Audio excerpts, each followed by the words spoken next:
আসসালামু আলাইকুম। Kitchen of রাফারুহি রান্নাঘর থেকে আমি রাফারুহি রাম্মু আপনাদের সাথে খুব সাধারণ একটি মাছের রেসিপি শেয়ার করছি। আমি আজকে আপনাদের সাথে তেলাপিয়া মাছের একটি রেসিপি শেয়ার করব। এখানে আমি একটি বড় সাইজের তেলাপিয়া মাছ কেটে পরিষ্কার করে ধুয়ে নিয়েছি।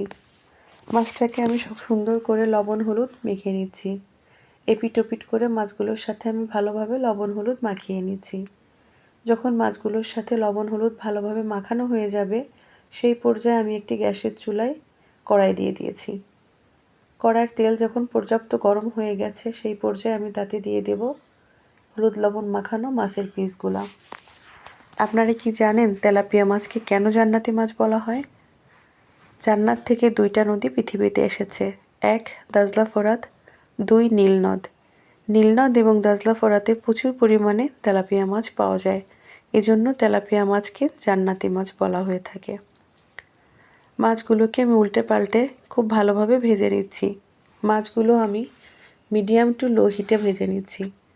সবসময় মাছ ভাজি মিডিয়াম টু লো হিটে করা উচিত, কারণ মাছগুলো যদি আপনি হাই হিটে ভাজি করেন সেক্ষেত্রে মাছের বাইরেটা পড়ে যাবে, ভেতরটা কাঁচা থাকবে। যাই হোক, ওই একই তেলে আমি দিয়ে দিয়েছিলাম কিছুটা কুচানো পেঁয়াজটা আমি লাল লাল করে ভেজে নিয়েছি। ভেজে রাখা পেঁয়াজের সাথে আমি পেঁয়াজ বাটা দিয়ে দিচ্ছি। বাটা পেঁয়াজ এবং ভাজা পেঁয়াজকে সুন্দরভাবে মিশিয়ে নিচ্ছি। একে একে আমি অন্যান্য মশলাগুলোও দিয়ে দিচ্ছি। দিলাম রসুন বাটা, জিরা বাটা এবং শুকনো মরিচের পেস্ট।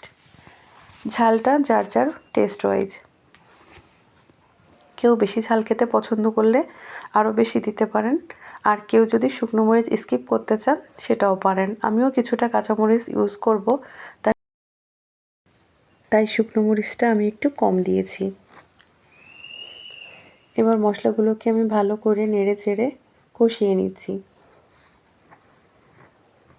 দিয়ে দিচ্ছি স্বাদ মতো লবণ এবং পরিমাণ মতো হলুদের গুঁড়া।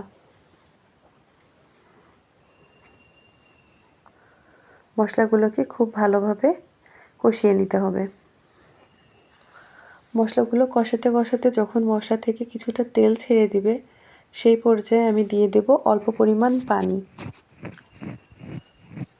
পানির সাথে মশলাটাকে নেড়ে চেড়ে মিশিয়ে নিব এবং আবারও কষাতে থাকব।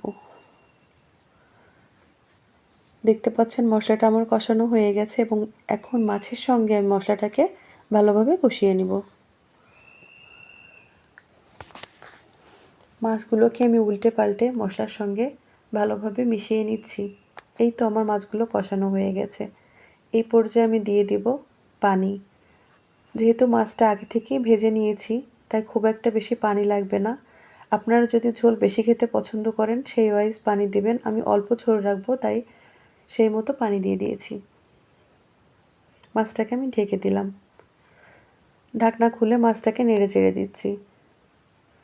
মাছটা প্রায় হয়ে এসেছে। এই পর্যায়ে আমি দিয়ে দেব সেই আগে থেকে ফালি করে রাখা কাঁচামরিচগুলা। কাঁচামরিচ দিলে যে কোনো তরকারির ফ্লেভার অনেক ভালো আসে।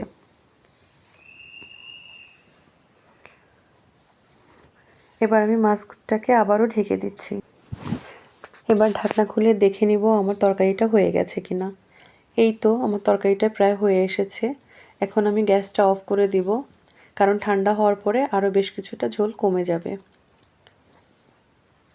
এই আমার রান্নার ফাইনাল লুক। আমার রান্নাটা যদি আপনাদের এতটুকু ভালো লেগে থাকে প্লিজ সাবস্ক্রাইব মাই চ্যানেল। আসসালামু আলাইকুম।